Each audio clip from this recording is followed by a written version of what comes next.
সোনা সাহা রিসেপশন পার্টিতে এসে সবাইকে চমকে দিল। বিস্তারিত জানতে ভিডিওটি দেখুন। মধুমিতা সরকারের রিসেপশন পার্টিতে টলিপাড়ার একের পর এক পরিচিত মুখের উপস্থিতি ছিল নজরকাড়া। সেই তালিকায় অন্যতম ছিলেন অভিনেত্রী মধুমিতা সরকার। দীর্ঘদিন ধরে টেলিভিশনের পরিচিত মুখ, যার সঙ্গে মধুমিতার সম্পর্ক ইন্ডাস্ট্রির অন্দরে বরাবরই বন্ধুত্বপূর্ণ।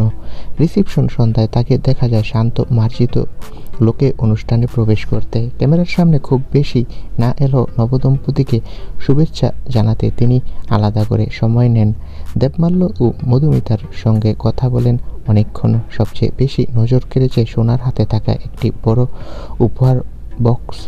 সুন্দরভাবে মোড়ানো সেই বক্স মধুমিতার হাতে তুলে দেন তিনি।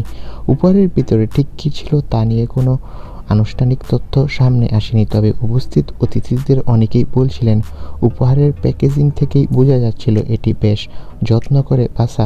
মধুমিতাও হাসি মুখে সেই উপহার গ্রহণ করেন এবং সোনার সঙ্গে কিছুক্ষণ কথা বলেন। রিসেপশন পার্টির মধ্যে এই ছোট্ট মুহূর্তটি আলাদা চোখে পড়ে, যেখানে কোনো চমক নয় বরং বন্ধুত্ব আর সৌজন্যই ছিল মূল আকর্ষণ।